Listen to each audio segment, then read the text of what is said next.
You guys that have been checking out my coverage of WOW Women of Wrestling, you know definitely how excited I am for this fall. I mean, as we speak all this week, WOW Women of Wrestling have been doing their thing with the tapings out there in Los Angeles. Haven't heard any spoilers just yet or anything. I'm looking forward to seeing how this new season is going to be playing out this fall. By the way, I saw the comment section on a couple of things I have put out past couple of weeks, and somebody had asked me, hey, how can I watch this particular WOW match? Again, boys and girls, I hate to sound redundant to those that know what I'm about to say, but if you're trying to watch WOW Women of Wrestling, you can watch it for free. Just go check out Pluto TV or the CW app. You don't need no credit card, none of that bullshit information. Just grab your respected device, type it in, download one of those apps, and you can watch WOW Women of Wrestling for free. You can't beat free, all right? You cannot beat free, right? You're welcome. But Tessa Blanchard, you guys got to stay with me. Even if you don't care about WOW, I think you'll definitely care a great deal, especially if at some point you were a Tessa Blanchard fan. You're definitely going to care as far as this piece of news and my reaction to this. But supposedly, some bad stuff is going on there with Tessa Blanchard, okay? So I'm going to rewind it, but then we have a very new update as Tessa Blanchard has responded to some of the reports that's being put out there. So this all started from Fightful, so shout out to them. They had noted that a couple of their respected sources looks like they spoke with some of the folks that work in WOW. Talent Capacity had informed them of alleged issues around Tessa Blanchard and WOW Women of Wrestling, with a bit of a fallout between the two sides. Details are a little hard to come by, as many people who work for the company have signed non-disclosure agreements, and there is fear from them regarding potential backlash either from Blanchard or the company if they speak out. Daddy. That said, some details have emerged that speak to the rumored issue. So, look, this is probably a case where, you know, you can pretty much yes or no. I'll ask you a question, and you know, you can pretty much say yes, no, or cold, ice cold, right? I wouldn't be surprised if it was kind of one of those type of games that was being played too. I mean, when you're talking about some non-disclosure agreements, when you start talking about shit like that, that's not good, especially if it can kind of come back somehow and bite you in the ass. Yeah.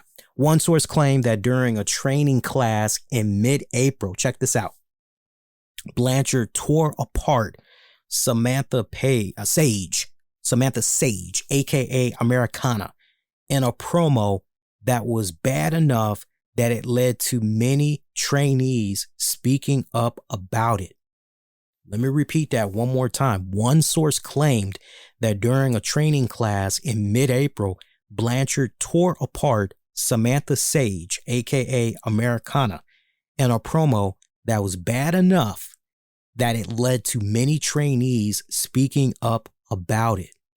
The source notes that acting classes were canceled until further notice, and one trainee said they were told Blanchard would be less involved moving forward, though it is not confirmed. Another source said that Blanchard is not involved in training talent anymore, and that Selena Majors has been brought back in to handle that aspect of the company. First of all, was not even aware that Selena Majors no longer had anything to do with WOW Women of Wrestling. That is news to me, because at the time that myself and Missionary Thomas of Wrestling Soup were able to, we did a series of interviews with a lot of these people on the WOW roster. A lot of them, you know, very, very gracious to us. Selena Majors being one of the first that we were able to interview. Selena, so happy to all the work that, she was contributing at that point. If I remember correctly, she not only was training the women, but she also was helping in part produce some of the matches. So to hear that apparently, after what she had did way before the pandemic, when it was on Access TV, that they went from her and they kind of went in another direction, I kind of find that to be just a tiny bit baffling there, but happy to hear if this is accurate. Happy to hear that she's back on the saddle again with the company. Sage had not yet responded to the site, which reached out to her for comment. All right. Continuing on, this last little piece of news.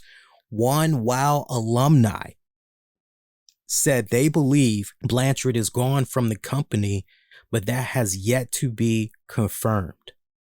WOW has yet to respond to a request for comments. Yeah, in regards to, they are, ever since they hooked up with Viacom/CBS and all this for this new deal that they're doing, it's really hard to, I remember a couple of months ago when the announcement was first made about WOW and the new TV deal that they got, I remember reaching out to them and saying, hey guys, hey, it's me, it's Lee. You guys, you were killing it. I know you guys been checking out our WOW recaps. We've been nothing but, cool and everything. And you guys gave us great interviews. We appreciate that. It's been picking up great press. Let's run it back, and didn't hear anything from them. And the last thing I wanted to do was reach out to some of my respected contacts, because I didn't want them to feel kind of, but I do have a few contacts with WOW that I could have easily, right? But I just kind of felt, right. Now though, I just can't help but kind of feel like, I kind of want to poke my head a little bit here and, maybe off the record, try to see what I might be able to find out in addition, whether or not some of this stuff that's being put out there, is accurate. If there's anything else that maybe some folks want to double down and mention or whatnot, right? But one WOW alumni said that they believe Blanchard is gone from the company, but that has yet to be confirmed. WOW has yet to respond to requests for comments. Another source, who is anonymous, implied that Blanchard would have to work in Mexico, saying, and quote, if you are a fan of Tessa, you'd better learn Spanish. God damn. Blanchard has only worked one match since she was released from Impact Wrestling in June of 2020, which saw her lose the Warrior Wrestling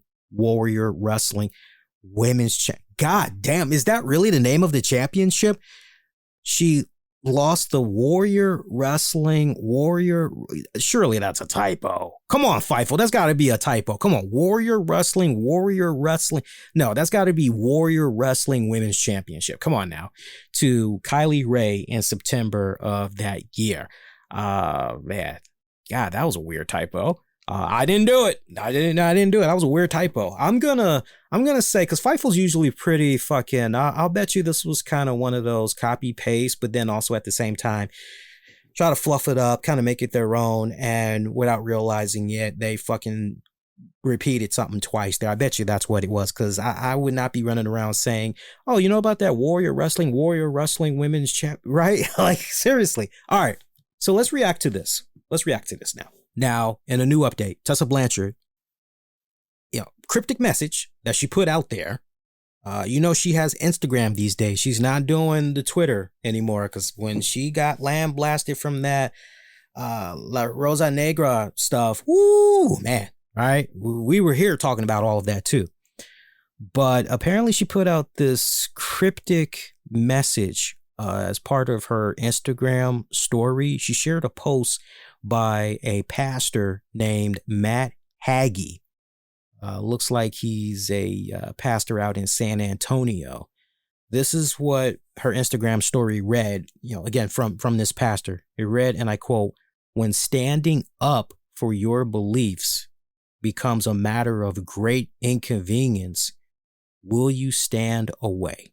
So let me give you my 2 cents on this from a distance, okay?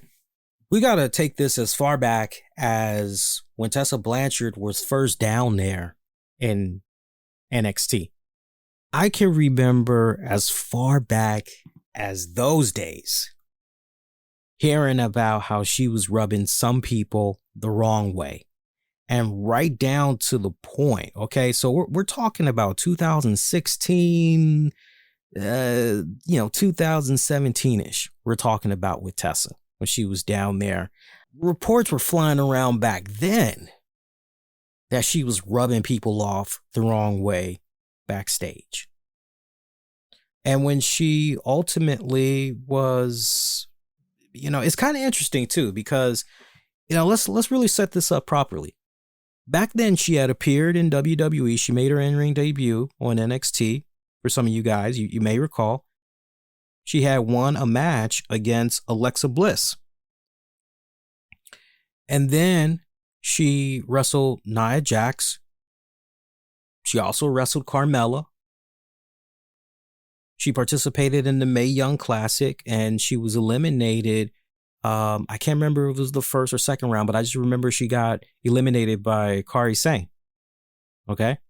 And then pretty much after that, never really saw anything else happen with her again.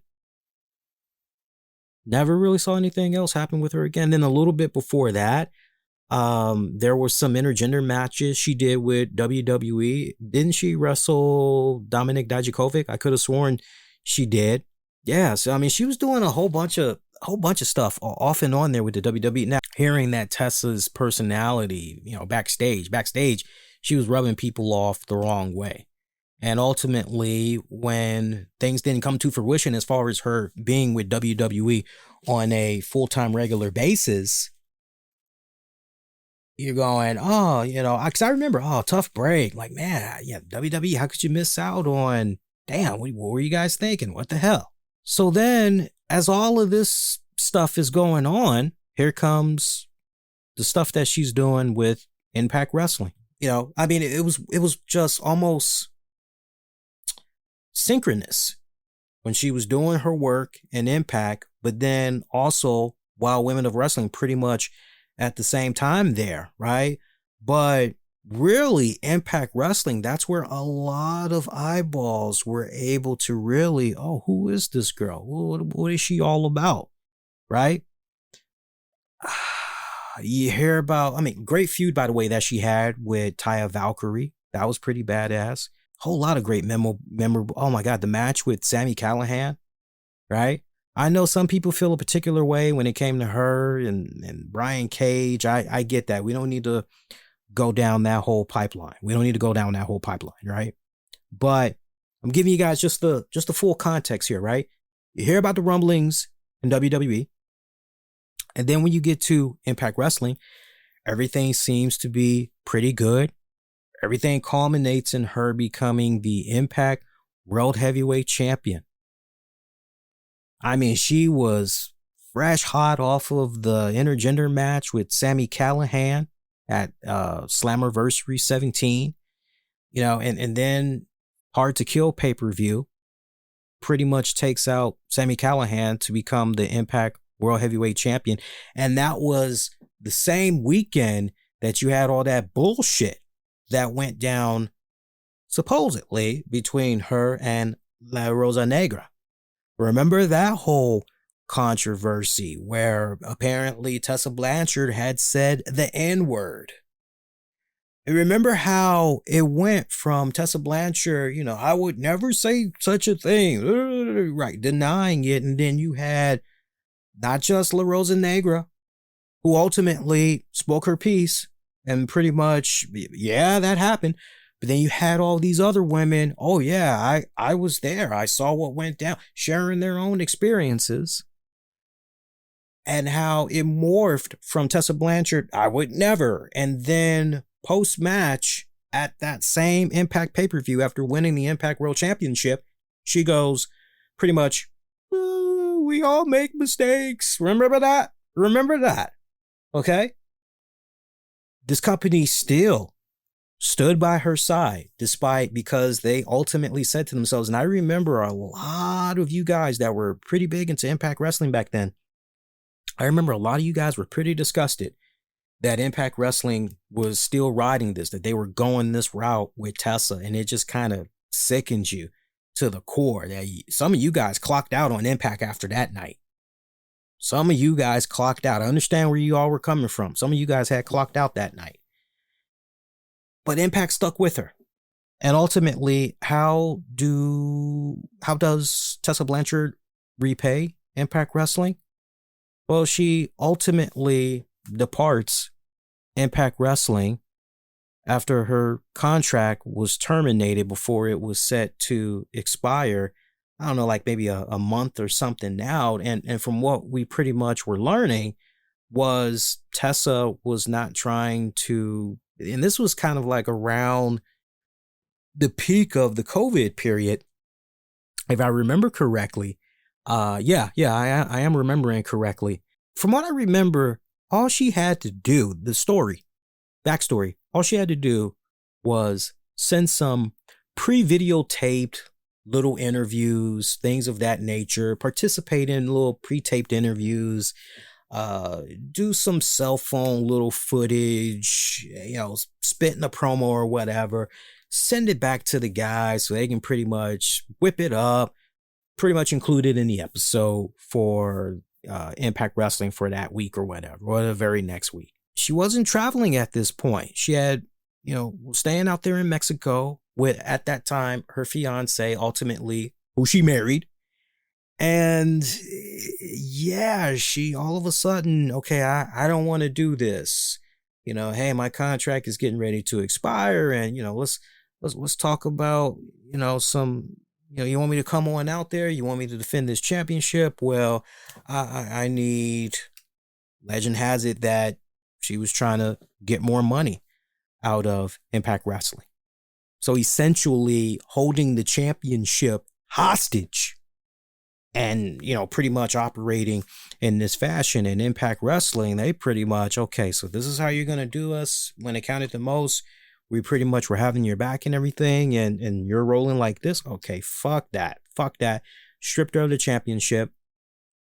And that pretty much was it for her. You see all the good stuff that was happening for her and WOW Women of Wrestling. You were fortunate enough to watch many of these episodes and or check out our post shows covering Women of Wrestling Fallout. You know how highly I had spoke of Tessa Blanchard and her utilization there under that respective promotion. And when you go back to the initial press interview that was done with WOW, and they're talking about, hey, we're bringing in AJ Lee. Oh, we got this new deal with Viacom tied to CBS, right? I mean, there's this great 1, 2, 3 punch of great information that's coming now about WOW. And you're hearing how Tessa, is going to be right there. And she's doing her part and everything. Not to mention she, as young as she is, she has her own respected training school and everything. So she's breaking these girls in. She's training them and all that, right? You're saying to yourself, okay, well, you know what? When it counted the most, all right, whatever with Impact, right? Whatever we heard with WWE, okay, whatever. Okay, whatever we heard with La Rosa Negra, hey, okay, young, naive, whatever. People can make mistakes, okay, whatever.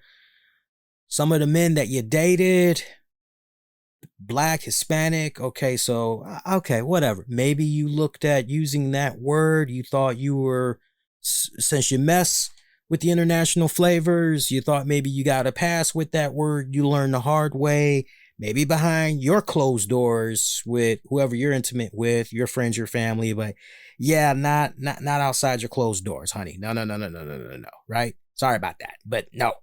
To whatever was going on with that title hostage situation in Impact, WOW Women of Wrestling, it seemed as though, okay, this is great. We got this great relationship going on, right? And I'm sitting here, I'm seeing all this stuff that was going on with Tessa. Sickened me to my stomach.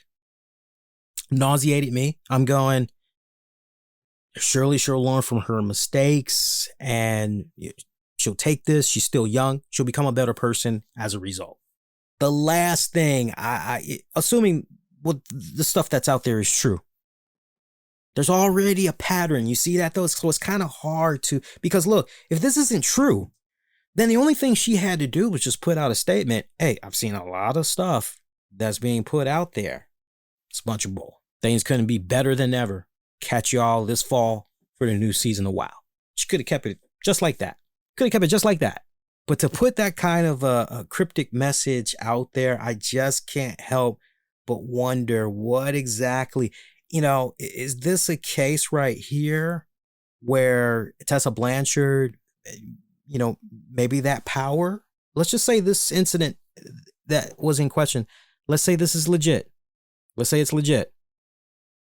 Did Tessa Blanchard, was she given too much power, too much leeway here? And, it kind of got to her head, or is this a case right here where, no, what she was doing was no different than what she does at her academy, and she's pretty much really giving it to these girls. She's giving it to them raw, because if they can't survive the trash talking and all that's coming from her, how exactly are they gonna be able to survive trying to pursue a career in a male dominating entertainment industry of professional wrestling? How are they going to make it? So some people could kind of look at some of the things that's being reported that she was saying, to this person that she blasted in a promo or whatever, and look at it as, okay, she's trying to toughen them up or whatever. Or you can look at this and say, you know what? Nah, man, this ain't, look, not for nothing, but some of the women, and we talked about it here on the show with these lost episodes, particularly, we've talked about it at great length. Some of these women that are part of the WoW roster, they're actresses. Haven't done anything professional wrestling wise prior to working with WoW. And typically these women have been trained by Malaya Hosaka, Salita Majors, Jessie Bell, aka Jessie Jones. So, there's a whole lot of moving parts that's going on here. But the fact that you've got this out, it does not look good. And if the reports are true, if this is very accurate, my guy, you can't even make it work and WoW Women of Wrestling. We got somebody anonymous saying, if you want to see Tessa Blanchard, basically, if you're a fan of Tessa Blanchard, you better learn some Spanish, because that's the only way you're going to be able to see her, is checking out her work down in Mexico. That's fucking sad to hear. It really, really is sad to fucking hear, because I think she is a phenomenal in-ring talent. I think she is golden. I think for the most part, anything that's involving her, she has a way of elevating whoever she's working with. She's got that grit that's about her and everything. I love it. But man, can you just imagine trying to, you're starting off a wrestling career, you're very interested, and you got this person that's, there's constructive criticism. There's constructive feedback. And then there's, whoa, you're stepping way out of bounds here. You're taking this into an area that is totally uncomfortable. To get it to a point where even let's go back here. For it to get to a point where, I want to highlight that once again here. One trainee said that going forward, she would not be involved. Tore Samantha Sage apart, led to many trainees speaking up about it. So, wow. Not the trainers, the trainees. So just think about that for a second. I just told you that not all the women that are part of the WoW roster are journeymen of female wrestlers. A lot of these women, they've done some type of stunt work, or it's a case where they've done just some form of acting, Broadway, some type of theater, whatever. They've done some voice acting and so they're just coming in, right? They sent their little portfolio of, how they look and everything, and they got an opportunity to pretty much come here, get taped for this show and do some stuff. For them to pretty much, that's foul, dude. What are you doing? What's wrong with you? Hey, why you? That's not a good sign. That is not a good sign whatsoever. So it's going to be very interesting to see what happens with this upcoming season of WoW, because the way it ended was on a very, go back and check out our WoW recap. It ended on a very controversial tip. And you're going, okay, so how are we going to, go back and check out the WoW recap, episode 32. It was our season finale for covering the lost episodes of WoW. But I talked about it, and it's just kind of one of those, now you're in a very delicate position here going forward. But I tell you what, whether you're Tessa Blanchard, you don't want your name to be attached to this type of negative press. You don't want your name to be attached with this type of controversy. You want to nip this shit in the fucking bud ASAP. ASAP. And the fact that this is just continuing to linger, and of all the times to jump out there and put out some type of an official statement, and you put out some half-ass cryptic message where you're essentially defending, You're defending. You're just looking at this track record. And as far as what we always talk about here on this show, as far as taking self-accountability, really lacking right here, man. So this is one that will continue to be watched. But if it's true, you already got the track record. Where there's smoke, there's fire. Yeah, boys and girls, as far as in the United States goes, I know in the past some people were going, hey, man, Tessa Blanchard in AEW. I remember hearing that. I'm going, yeah, that ain't happening. I thought to myself, I'm sure Tony Khan's looking. He's looking cross-eyed. He's looking very leery there because he's trying to see, okay, let's see what you do. But yeah, very sad.